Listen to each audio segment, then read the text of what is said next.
Today, I'm in Sunset Park, located just a stone's throw away from Harry Reid International Airport. What better place to talk about the other theme of my channel, travel? Let's go for a walk around the park. My interest in travel was sparked at a young age. Our family used to gather at my grandparents' house in Connecticut. There, we'd watch slides of my Grandpa Marty's travels abroad. His house was filled with African artifacts and collectibles. Grandpa Marty was American Vice Consul in Jamaica and Chile. Later, he worked for the United Nations in Asia and Africa. After that, he became a professor at Southern Connecticut State University. His specialty was political geography with a focus on landlocked countries. He passed away in 2010. Fortunately, I was able to spend a lot of time with him, hearing his stories of his travels across the globe. Our family would take trips around the US, Eastern Canada, Puerto Rico, Paris, and Peru.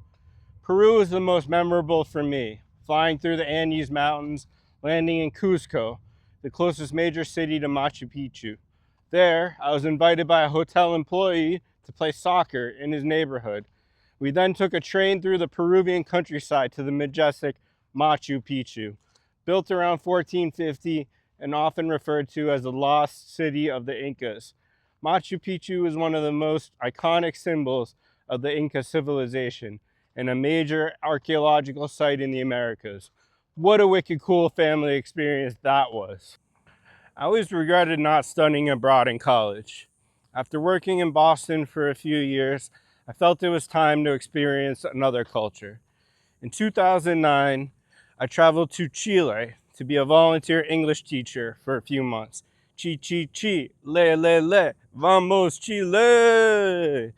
I arrived in Santiago, a city surrounded by the snow-capped Andes Mountains. There, we had a gringo orientation for all of the volunteer English teachers. Gringo is generally an endearing term used for a foreigner. We learned about the culture and practiced our Spanish for a few days. Most importantly, we learned the Chilenismos, cachai, fome, bacan, sipo, yapo, and most importantly, weon. Weon can be used affectionately or as a slur. All the gringos attended a professional soccer game where we were kindly placed in the gringo section away from the rowdy fans. We indulged in Chilean staples, empanadas, cazuela, completos, pisco sour, wine, and even more wine.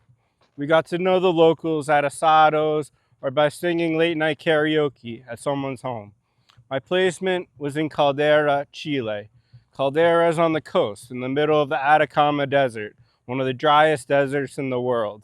Later, I would tell people that's where I did my Las Vegas desert training. Caldera is a small port and Army and Navy station. The region is known for copper mining. I was placed with a host family consisting of the grandmother, her daughter Gloria, who was an English translator, and her two daughters, Yona and Monsi, como mis hermanas. There were a few other gringos in the town teaching English and a few Mormons. I was an assistant for the two English teachers, Fabian and Luis, at the local high school. Fabian was my age and had a knack for language, in spite of never being in an English-speaking country. His English program was in Spain. Figure that one out. Luis doubled as my soccer agent, getting me on a local team. I may have been the only gringo to ever play in that league, and that's where I earned the nickname El Gringo Blanco. Spending time with Gloria and her family really enhanced the experience. I remember watching Gloria play online poker and encouraging her to be más agresivo. During my time there, I was able to travel throughout the northern part of Chile, from Santiago to Antofagasta, visiting places like Viña del Mar, La Serena and the Elqui Valley, as well as the San Pedro de Atacama region, featuring geysers, salt flats, and the Flamingo Reserve. What a wicked awesome travel experience that was. 2017 was my first trip as a professional poker player. I traveled to Barcelona, or as I call it, the city of Gaudi, where most architecture is designed by Gaudi, including the famous Basilica de la Sagrada Familia, which is always under construction. Unfortunately, I was there during the Las Ramblas truck attack. I was far away from it. I was in the casino. Barcelona is known for its beaches, tapas, and of course, FC Barcelona, where stars like Maradona, Ronaldinho, Xavi, Iniesta, and of course, my favorite, Lionel Messi, played. I played in some poker tournaments there.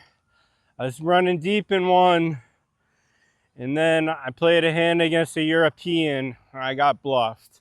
Since then, I vow to never be bluffed by Europeans. 2018 was a special trip for me. I first traveled to Israel to attend my cousin's wedding. I was accompanied by my mom and my grandmother Renee. Grandma Renee was a Holocaust survivor. She grew up in a small town called Losich in Poland. In 1939, the Nazis invaded her town, and her family was forced to hide on a farm for about 2 years until the Russians freed Poland. From there, they spent a little time in Italy and then eventually immigrated to the US. Grandma Renee later became a Spanish teacher, and then my mom followed in her footsteps to also become a Spanish teacher. I guess I come from a long line of Spanish teachers. After Israel, I traveled to Italy. Rome was really cool. The Colosseum, the Vatican, the Trevi Fountains, the Roman Forum, pizza, pasta, gelato. What's not to like about Rome? After Italy, I then traveled to Madrid, Spain. From Madrid, I took a train to Barcelona. In Barcelona, I played some poker tournaments. I ran deep in one, finishing about 200th and winning some money.